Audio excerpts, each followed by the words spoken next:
Oh my goodness, I watched this video the other day, and oh my goodness, Revali's Gale's ready. Yeah, I watched this video the other day that was, why didn't Sauron guard Mount Doom? And the video was like 20 minutes long. It was like it was a great video. I enjoyed it. It was very well done. But before I watched the video, I was standing like, this was the video to watch while I made lunch.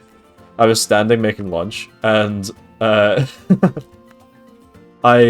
paused the video about 30 seconds in, and there was no one else in the room, just to be clear. In fact, there was no one else in the house at this point. I was just talking to myself. And I basically answered the question that the video asked, how I would answer it, and I spent about 20 minutes doing it, about the same length of the video, explaining why Sauron left the thing unguarded, left Mount Doom unguarded. Yeah, I basically answered the video by myself, and then I watched the video to see if what they said differed from what I said, and if I agreed with what they said. And I did. I basically said the exact same things they did. You know, things were worded differently, and they mentioned a couple things that I didn't, and I mentioned a couple things that they didn't, but we both had the same vibe. I then realized how sad the last 40 minutes of my life were, and why? To flex my Lord of the Rings knowledge to myself. Yeah, if I can be so real with you. Just to go, yeah, I know stuff, I can answer that. I know why he left it unguarded. Nerd time, literally. I mean, it was probably the most nerd time I've ever been. Are you going to talk about it? I can. I just assumed you didn't want me to talk about it. I'll happily talk about it. So, the reason that Sauron left... I mean, I'm streaming. The whole point is I just yap. What am I talking about? So, the reason Sauron left Mount Doom unguarded. What would be the only reason that Sauron would guard Mount Doom? Sauron would only ever guard Mount Doom if he thought there was a risk of the ring being destroyed. If he thought there was a risk of the ring being destroyed, all the Nazgul would be surrounding Mount Doom. All of his orc armies would be up and down the sides of it. All the trolls would be in the damn cracks of Doom. You know, there would be no way of getting in there at all. If he thought that there was even a chance that the ring was going to be destroyed. So clearly, he didn't think the ring was going to be destroyed, and this is for multiple reasons. The main one, and it's kind of the big one, and this alone is enough to kind of answer the question, but there's also a secondary sort of reason that kind of goes along with it, which kind of supports the theory. It just supports the theory more than anything else. Not the theory, the reasoning. But the first reason is that he didn't think that anyone would want to destroy the ring. You know, the ring is an extension of Sauron's being. It's not like a separate thing. It's not an object. It's not like how I have a cup. You know, there's a certain mug that's mine. And, you know, I made it. Maybe I made the mug, so it belongs to me type thing. No. The ring is part of Sauron. And so has the will of Sauron within it. And that's really, I mean, Sauron's whole way of ruling was through, like, the domination of people's wills, not through, like, destruction and chaos. I mean, he caused destruction and chaos, but the way he wanted to rule was through dominating the will of all life, and having mastery over them. Sauron couldn't conceive that there was any possible way that anyone would want to destroy the ring, because he would never destroy the ring. And so anyone who had the ring would have his will flowing through the ring, through them, and his will would be saying, you do not want to destroy me, you want to use me. You want to wear this ring, you want to claim it as your own, and you want to gain control of all people's wills. And you might be thinking, well, Sauron was wrong in that. You know, Sauron was wrong, because they did destroy the ring. They went to Mount Doom. They took the ring to Mount Doom, and they went to destroy it. But Sauron wasn't wrong. He was right. He was right the whole way, because guess what happened at the Cracks of Doom? Frodo claimed the ring for himself. Frodo said, nah, I ain't destroying this. And he claimed the ring for himself, crowned himself the Lord of the Rings, and claimed ownership over the ring. So Sauron was right. The ring was destroyed, if anything, through Sauron being unlucky. You know, the ring was destroyed because Gollum fell. Because of bad chance. You know, the ring wasn't destroyed because someone willingly destroyed it. Sauron was right. No one had the ability to withstand his will. No one had the ability to withstand the draw of the ring. He was correct. 100%. He was not wrong in that assumption. And so that alone is enough not to guard the Cracks of Mount Doom. Because he knows that the ring itself is enough of a defense against destroying the ring that there was no need to actually put in the effort to guard the only place where it could be destroyed. But that aside, let's pretend that that assumption isn't even there. What's the second reason that Sauron wouldn't bother to defend Mount Doom?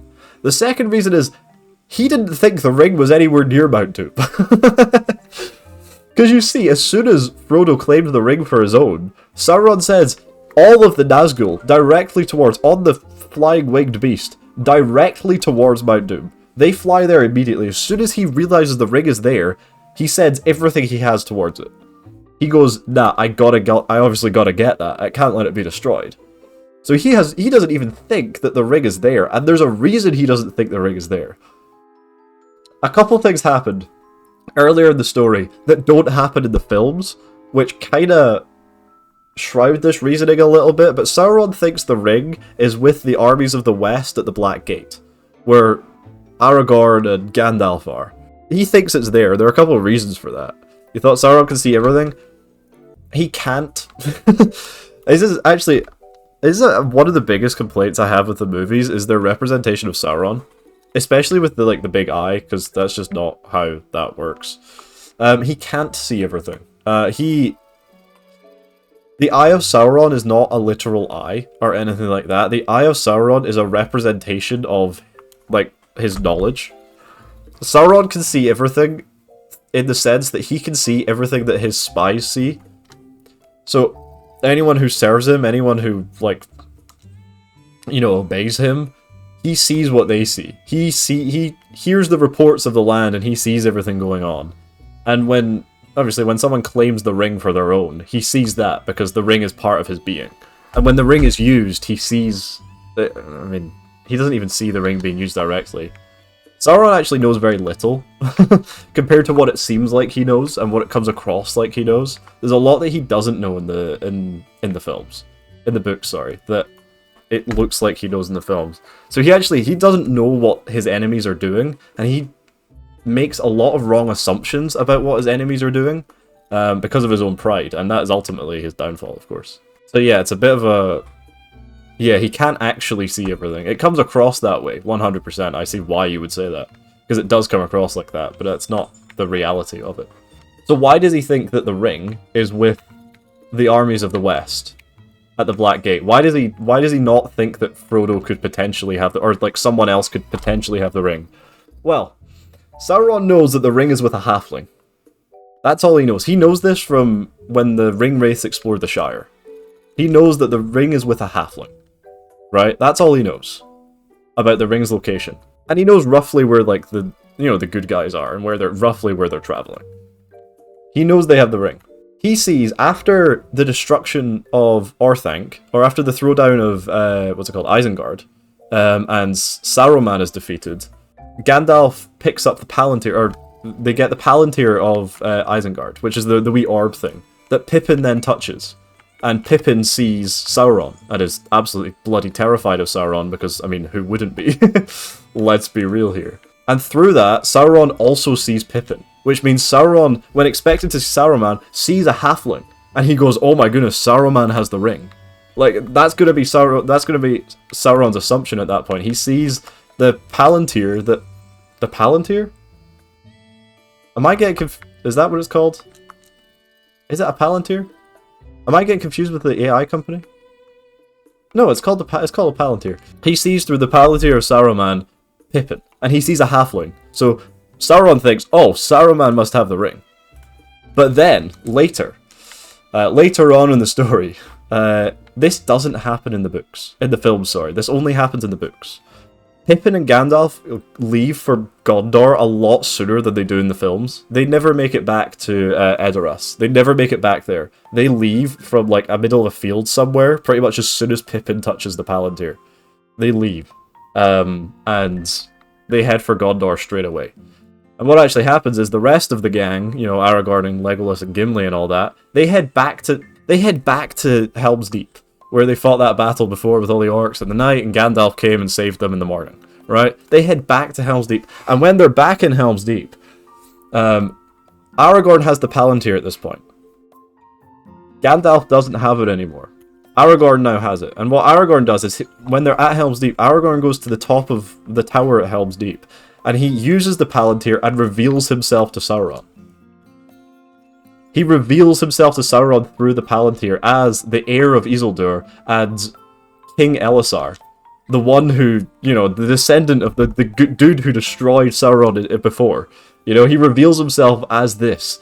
And it's through the Palantir that Sauron just saw Pippin through. So Sauron's now connecting the dots and he's going, oh, damn, a halfling has the ring. I just saw a halfling through this Palantir. Oh, now the heir of Isildur is through this Palantir. Oh, damn. That means he probably has the ring. Which, to be fair on Sauron's part, isn't a stupid thing to assume. His line of reasoning is very sensible there. That makes a lot of sense, and to be fair, the ring would have been with Aragorn if, you know... It's a fair assumption. And so Sauron now thinks, oh damn, Aragorn has the ring. I'm screwed. And naturally, if anyone of power takes the ring, they are compelled to use it. And Sauron's now thinking, okay, Aragorn is going to take this ring and use it against me at the Black Gate. And so Sauron thinks the ring is with Aragorn at the Black Gate, which means that everything... Sauron only cares about the ring. Everything, all his focus, all of his might is focused on the one area of the Black Gate, that he isn't looking at the cracks of doom. He isn't aware of anything else going on in Mordor, really, because he doesn't think he needs to care about anything else going on in Mordor. You know, Barad-dûr can't be destroyed. You know, Mount Doom on its own is absolutely nothing. You know what I mean?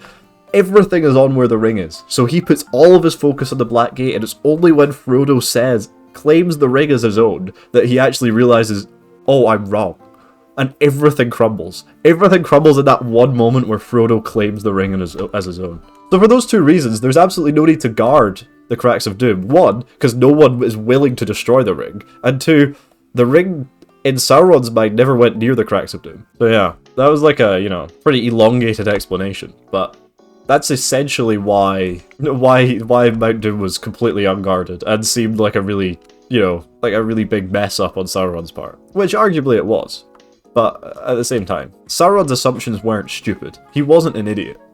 He was a very wise being, and the things he thought made sense. He made a lot of decisions. He made decisions that he shouldn't have because of his arrogance and because of his pride. But he was still a very wise being, and generally, you know, as I say, a lot of the things he did were the best option. Which, yeah, actually makes a lot of sense. I thought it would be an assumption. Well, that's kind of the thing. I don't think it's well.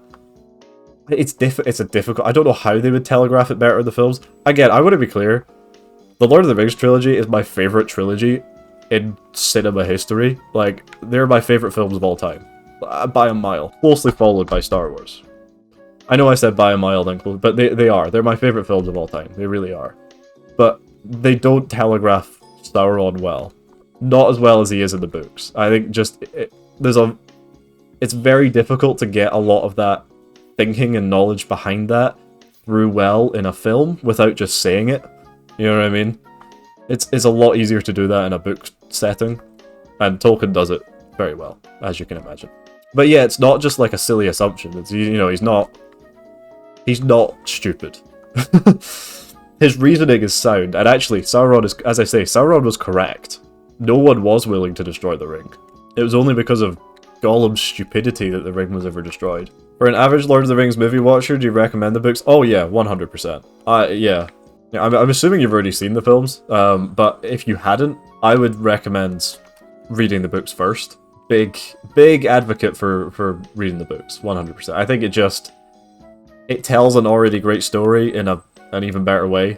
You know, it tells it in the way that it was, you know, intended. Yeah, 100%.